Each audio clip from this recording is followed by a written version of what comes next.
శాతు నిన్న టీజీ వెంకటేష్ గారు మాట్లాడినారు. 75 ఏళ్ళు 80 ఏళ్ళు వయసు ఉంటుంది ఆయన. ఎవరికి? టీజీ వెంకటేష్ గారికి. ఆయన నా పేరు ప్రస్తావించకుండా నిన్న మొన్నటి వరకు నాకు కొంచెం ఇష్టం ఉన్నింది, ఆ ఇష్టం కూడా పోయింది, ఇప్పటి నుంచి మేము కూడా ఏందో మా కథ ఏందో చూపిస్తాము.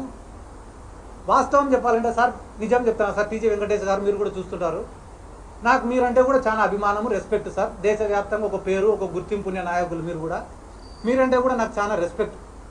కానీ ఎప్పుడైతే నిన్న మీరు మాట్లాడిన మాటలు విన్నానో మీ పైన ఉండే ఆ రెస్పెక్ట్ కూడా పోయింది సార్. మీకు ఎట్టయితే నా మీద ఇష్టం పోయిందో మీ పైన రెస్పెక్ట్ కూడా నాకు పోయింది. ఎందుకంటే మీరు మాట్లాడిన మాటలు ఎంత డబ్బులైనా పెడతా, ఎంత డబ్బునైనా వారిస్తా, మీడియానైనా కొంటా, పోలీసునైనా కొంటా, జ్యుడిషియరీనైనా కొంటా, రాజకీయ నాయకులైనా కొంటా, నా ముందు ఎవడైనా కూడా బానిసల్లాగా బతకాల్సినంత అహంకారంతో మాట్లాడినారు సార్ మీరు. మీ వయసుకు మీరు మాట్లాడే మాటలు కానే కాదు. పిల్లల మేమేమైనా మాట్లాడుకోవచ్చు, అట్లీస్ట్ మీ కొడుకైనా మాట్లాడచ్చు, కానీ సార్ మీరు మాట్లాడే మాటలు కానే కాదు సార్. ఏమంటున్నారు సార్ మీరు? రాయలసీమలో మీసాలు తిప్పుకొని తిరిగిన వాళ్ళు కూడా నా ముందర మీసాలు దించుకున్నారట. ఎవరో 4 పేర్లు చెప్తే సార్ ఇంటా సార్ నేను కూడా. ఎవరు వాళ్ళు మీసాలు దించుకునే వాళ్ళు? బైరెడ్డి రాజశేఖర రెడ్డే, మా కాడసాని రాంభూపాలన్నా, లేకుంటే మా ఎదురు విష్ణన్ననా, లేకుంటే కేఈ ప్రభాకర్ గారా? ఎవరు వాళ్ళు? మీసాలు దించుకునే వాళ్ళు ఎవరు సార్? పేర్లు ఉంటాయి కదా, చెప్పచ్చు కదా పేర్లు కూడా. అంత మాట అన్నోళ్ళు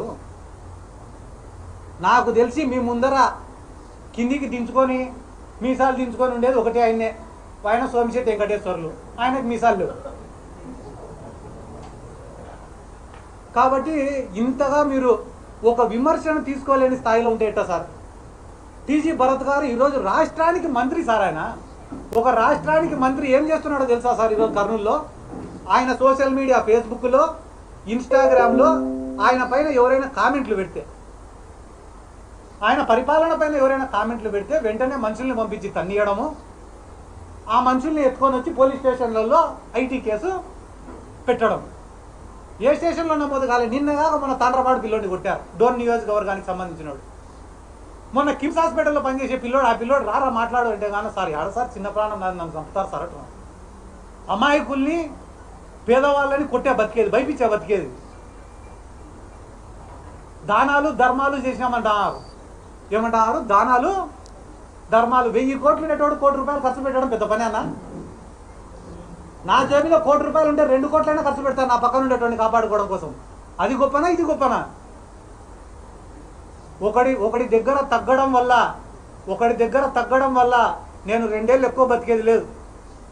10 మందికి ఎదురు తిరగడం వల్ల నేను 2 ఏళ్ళ ముందరే చచ్చిపోయేది లేదు. దేవుడు ఎన్ని రోజులు రాసింటే అన్ని రోజులే బతుకుతా. చిన్నప్పుడే నేను నేర్చుకునే ఒక మాట ఏందిరా అంటే, బలవంతుడి పక్క నిలబడితే నీ జీవితం సుఖంగా ఉంటుందంట, సంతోషంగా ఉంటుందంట, ఎటువంటి ఇబ్బందులు ఉండవంట, జీవితం సాఫీగా గడిచిపోతుందంట బలవంతుడి పక్క నిలబడితే. కానీ ఈ సమాజం నిన్ను గుర్తించదంట. అదే బలహీనుడి పక్క నిలబడితే కష్టాలు ఉంటాయి, అవమానాలు ఉంటాయి, బాధలు ఉంటాయి, ఇబ్బందులు ఉంటాయి. కానీ ఈ సమాజం ఏదో ఒక రోజు నువ్వు చచ్చిపోయే లోపల నిన్ను హీరోగా గుర్తిస్తారు. కష్టమో నష్టమో పోరాడడానికే సిద్ధపడినా నేను. అమ్ముడు పోయేటోళ్ళు ప్రతి దాంట్లో ఉండొచ్చు, మీడియాలో ఉండొచ్చు, పోలీసులలో ఉండొచ్చు, పొలిటికల్ లీడర్లలో ఉండొచ్చు, అన్ని దాంట్లో అమ్ముడుపోయే వాళ్ళు ఉండొచ్చు. కానీ నిజాయితీగా బతికేటోళ్ళు కూడా ప్రతి దాంట్లో ఉంటారు, మీడియాలో కానీ, పోలీసులలో కానీ, రాజకీయ నాయకులలో కానీ, జీవితంలో కానీ. నేను ఏ కేటగిరీలోకి వస్తానో కూడా తొందరలో మీకే చెప్తా. మా కాడ 100 కోట్ల ఆస్తులు ఉన్నాయనంటున్నారు వాళ్ళు. నా కాడ ఏంది లేదు, 1 రూపాయి లేదు. నాకు ఉండేదంతా ఒకటే, జగన్మోహన్ రెడ్డి ఒక్కడే ఉన్నాడు. మళ్ళా చెప్తాను, ఎవరున్నారు? జగన్మోహన్ రెడ్డి ఒక్కడే ఉన్నాడు. వీళ్ళ బాధితులందరినీ కూడా జగన్మోహన్ రెడ్డి గారి దగ్గరికి నేను 100కి 100% నేను తీసుకొని పోతా. నేను జగన్ సార్ దగ్గర మాట తీసుకుంటా. ఎందుకు మాట తీసుకుంటా అంటానా అంటే, వీళ్ళు చెప్తానే మాట ఏమో తెలుసా? బయటికి మా పార్టీని గొడ్డలి పార్టీ అంటున్నారు, విమర్శిస్తున్నారు. కానీ లోపల మా పార్టీకి సంబంధించిన మాజీ ఎమ్మెల్యేలతో, మాజీ మంత్రులతో, టీటీడీకి సంబంధించిన వాళ్ళతో, ప్రతి ఒక్కరితో వీళ్ళు కాంటాక్ట్లో ఉన్నారు. కాంటాక్ట్లో ఉండి వీళ్ళు ఏం చెప్తున్నారు? రేపు వైసీపీ వచ్చినా కూడా మా ఫ్యాక్టరీలకు కానీ, మా ఆస్తులకు కానీ, మా అవినీతికి కానీ ఎటువంటి ఇబ్బంది ఉండదని చెప్పి వాళ్ళు కాళ్ళ ఎగరేసుకొని చెప్తారంటే దానికి కారణం మా దాంట్లో కూడా కొంతమంది వాళ్ళతో టచ్లో ఉండారు కాబట్టి నేను ఎవరితో మాట్లాడను, డైరెక్ట్ పోయి జగన్మోహన్ రెడ్డి గారితో మాట్లాడతా. ఆయన కాడనే విషయం తెలుసుకుంటా. ఆయన చెప్పిన తర్వాతనే ఇక్కడ ఉన్న బాధితుల్ని తీసుకొని పోతా. ఈ మొత్తం అంశాలపైన నాకు చాలా ఇచ్చినారు, ఇద్దరు డాక్యుమెంట్లు ఇచ్చినారు, పుస్తకాలు ఇచ్చినారు. ఆల్కలీస్ ఫ్యాక్టరీ పైన మాట్లాడన్నారు, ఈడ ఉన్న చైతన్య కాలేజీల పైన మాట్లాడమన్నారు, గోశాల భూములలో ఉండే ఖజానా జ్యువెలర్స్ గురించి మాట్లాడమన్నారు, వక్ఫ్ బోర్డు భూముల గురించి మాట్లాడమన్నారు, తుంగభద్ర నీళ్ళని ఎట్ట తీసుకుపోతారో మాట్లాడమన్నారు, ఆల్కలీస్ నుంచి వచ్చే వ్యర్థాలను ఏ రకంగా తుంగభద్ర కలుషితం అవుతుందో మాట్లాడమన్నారు, పొలాలు ఎందుకు పండడం లేదో మాట్లాడమని చెప్పినారు. అదే రకంగా అక్కడ ఉన్న పశువులు ఏ రకంగా చచ్చిపోతానేమో మాట్లాడమని చెప్పినారు. అన్న వాళ్ళ మాఫియా సిద్ధార్థ రెడ్డి క్రిమినల్ అని మాట్లాడుతున్నారు కదా, నేను కనిపించే క్రిమినల్ అయితే వీళ్ళు కనపడని క్రిమినల్ అని చెప్పన్నా వాళ్ళ గురించి అని నాకు కొన్ని వందల మంది ఫోన్లు చేసి మాట్లాడమని చెప్తున్నారు. కానీ వాళ్ళేం ఆలోచిస్తున్నారు తెలుసా, రోజుకు 20 మందితో సిద్ధార్థ రెడ్డి గారిని తిట్టిస్తే నేను షెడ్యూల్ని వాళ్ళు మంచోళ్ళు అవుతారని అనుకుంటున్నారు. ఇది ఏ జనరేషన్ అన్న? మీ దెబ్బకు భయపడి ఎవరు మాట్లాడడం లేదేమో బయట, కానీ మీకున్న పెద్దరికాన్ని మొత్తం మీరు గడిచిన వారం రోజుల్లో పోగొట్టుకున్నారని కూడా ఈ సందర్భంగా తెలియజేసుకుంటూ ఈరోజు ఆహ్వానించిన వెంటనే ఇక్కడికి వచ్చిన విలేకరుల సోదరులకు అందరికీ కూడా నా ప్రత్యేక ధన్యవాదాలు తెలుపు సెలవు.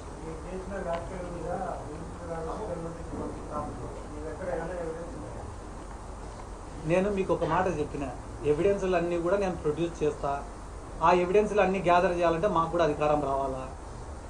మా దగ్గర ఉండే కొన్ని ఎవిడెన్స్లు అన్నీ కూడా సరిపోవు, కొంత మాకు కోర్టులో ప్రొడ్యూస్ చేయొచ్చు, కానీ పూర్తిగా నిరూపణ కావాలంటే కానీ ప్రజెంట్ భయపడతారు కదా వాళ్ళు కూడా.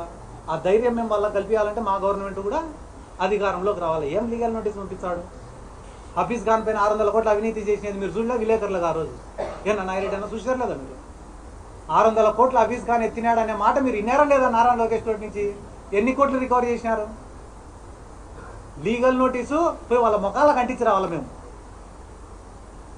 పోస్టులో కూడా కాదు. అన్ని ఆరోపణలు, అన్ని ఫేక్ అలిగేషన్ చేశారు మా పైన.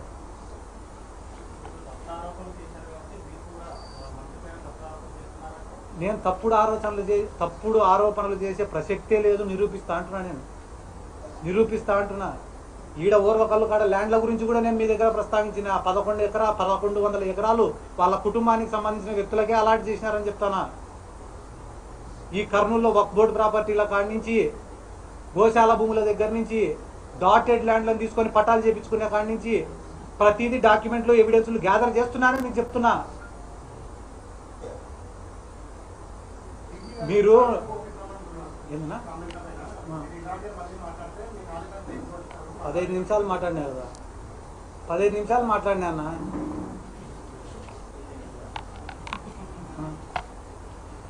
ఇప్పుడు వాళ్ళపైన పోరాటం సిద్ధార్థ రెడ్డి ఇంకొకరు మాట్లాడుతుండేదో కాదు, నేను ఈరోజు మాట్లాడుతుండేది చిన్న పిల్లోని. నేను వాళ్ళ దృష్టిలో కమ్యూనిస్టులు, ఈ కర్నూలు టౌన్లో ఉండే కమ్యూనిస్టులు వాళ్ళపైన 20 ఏళ్ళ పోరాటం చేసినారు, లాఠీ దెబ్బలు తిన్నారు, జైలు జీవితాలు అనుభవించినారు. పాపం దాంట్లో కొంతమంది పూర్తిగా నష్టపోయి ఇళ్లకు పరిమితమైనారు, కొంతమంది అమ్ముడిపోయినారు.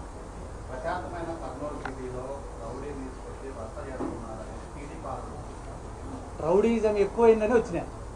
నేను రౌడీయిజం చేయడం లేదు. నిన్న మొన్నటి నుంచి నా పైన ప్రెస్ మీట్లు పెట్టే వాళ్ళందరికీ లిస్టు తిను. దాంట్లో ఒకటిపైన, ఇద్దరిపైన, ముగ్గురిపైన మర్డర్ కేసులు లేవు అంటే నువ్వేం చెప్తే అది చేస్తాను. ఆ మర్డర్ కేసుల కోసం ఎవడెవడు కాలుకుంటాడని నేను నిరూపిస్తా. సిద్ధార్థ రెడ్డితో ఒక ఫోటో దిగిపోతే చాలనుకునేటోళ్ళు నా గురించి మాట్లాడేది చూస్తాను. ఈరోజు సిద్ధార్థ రెడ్డి ఇంటి బయట కూర్చొని గంటలు ఎప్పుడు బయటకు వస్తాడో ఒక ఫోటో దిగిపోదామా చాలనుకునేటోళ్ళు నా గురించి మాట్లాడుతున్నారు. ఎందుకు? ఆడ డబ్బులు వచ్చాయనో, రాత్రికి చిల్లర పడుతుందనో. రౌడీజం కథ నాకేం చెప్తారన్న? ఎంతమంది రౌడీలకు డబ్బులు ఇచ్చి మేపుతారో మీకు తెలీదా అన్న? మీకు తెలియకుంటే నన్ను అడగండి, చెప్తా.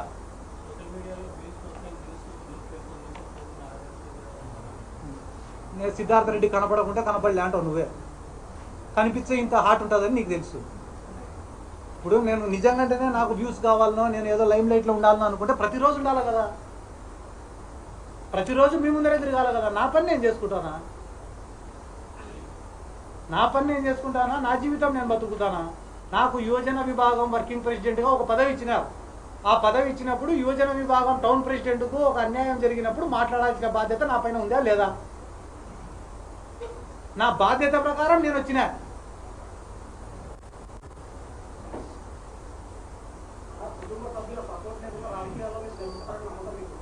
ఇప్పటి వరకైతే వచ్చినా కదా, వీడి వరకైతే వచ్చినా కదా. నేను నమ్మినేది ఒకటే, నాకెవరు వాళ్ళు చెప్పినట్టు కుటుంబ సభ్యులు డబ్బులో లేకపోవచ్చు. నేను నమ్మినేది 2, ఈరోజు నేను పిలిచాలా, మీడియా వాళ్ళని తప్ప ఎవరిని పిలిచాలా? మీరు ఇంటి బయటికి పోతే 1000 మంది ఉన్నారు. వాళ్ళని నేను పిలిచినానా? ఎందుకు వచ్చినారు వాళ్ళు? ఎవడో సిద్ధార్థరెడ్డి కాడికి పోతాం, సిద్ధార్థరెడ్డి ఇంటి కాడికి పోతామంటే నా బొచ్చు రారా అని వచ్చినా. నేను రమ్మన్నానా? నేను రమ్మంటే ఒక కర్నూలు నుంచి వస్తారా? ఈ రాష్ట్రంలో ఎవడికి ఇబ్బంది అన్నా పరిగెత్తినా కదా, అదే నాకు ఇబ్బంది అంటే ఎవడు రాడా? నేను నమ్ముకునే జనాలను నమ్మినా. రెండోది జగన్ సార్ని నమ్మినా. అదే జగన్ సార్ని అడుగుతా, సార్ మన పార్టీ దగ్గర నుంచి వాళ్ళ పార్టీ వరకు అందరు కూడా ఆయనకు అమ్ముడుపోతారట సార్, ఆయన ఎవరినైనా కొనేస్తాడట సార్, మళ్ళీ మిమ్మల్ని కూడా ఏమన్నా కొంటాడేమో నాకు తెలియదు సార్. నాకు తెలిసి నా నమ్మకం అంతా మీ పైనే. మీరు ఏమన్నా వీళ్ళపైన చర్యలు తీసుకుంటారా లేదా అని సార్ని అడుగుతాను నేను.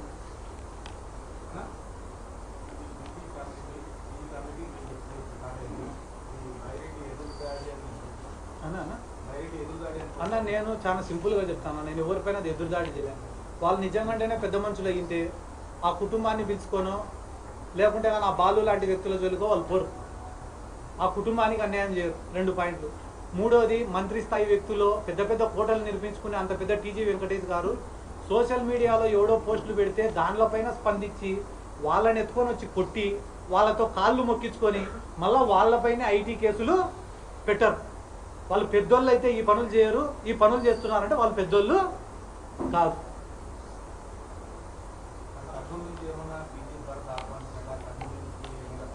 అన్న ఒక ఇష్యూని పట్టుకొని రాజకీయంగా వాడుకునేంత పనికిమాల నుండి నేను కాదు. కర్నూలులో వచ్చి నేను నిలబడాలంటే కర్నూలులో ప్రతి వార్డు తిరగాల, ప్రతి వార్డులో వర్గాన్ని తయారు చేసుకోవాలా, పార్టీ కోసం కష్టపడాలా, ప్రజల సమస్యలు తెలుసుకోవాలా, వాటిపైన గలమెత్తాలా, ప్రజల నమ్మకాన్ని సంపాదించాలా. ఇవన్నీ అయిపోయిన తర్వాత కర్నూలు నుండి పోటీ చేస్తాను అని చెప్పి నేను చెప్పాలి.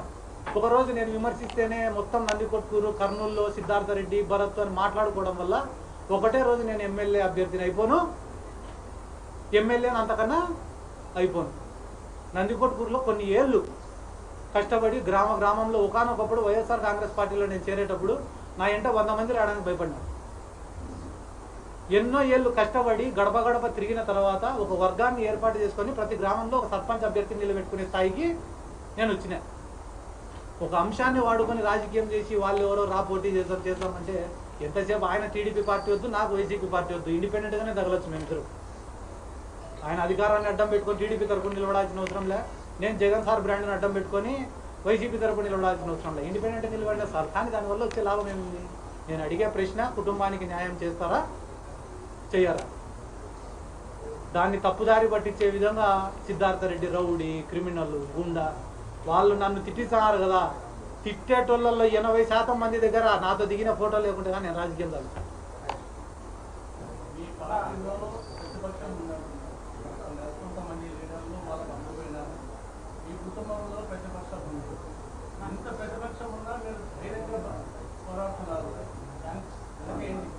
ఇప్పుడు నేను కూడా ఎన్నో రోజులు బాధపడుతుంటా రాజకీయంగా. ఎందుకు ఈ మాటలు ఎందుకు పడాలా, ఈ అవమానాలు ఎందుకు పడాలా అని అనుకుంటారు.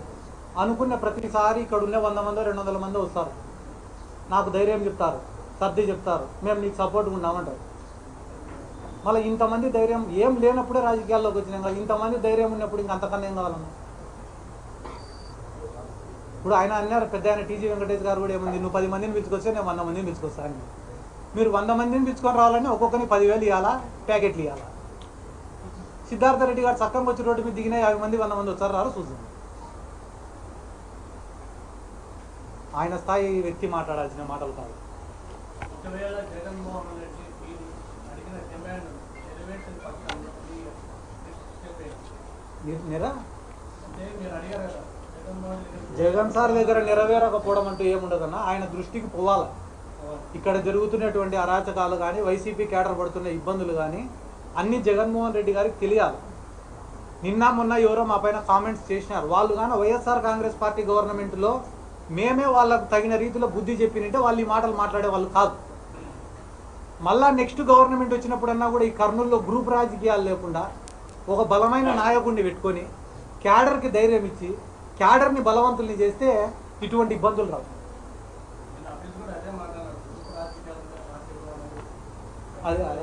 అదే నేను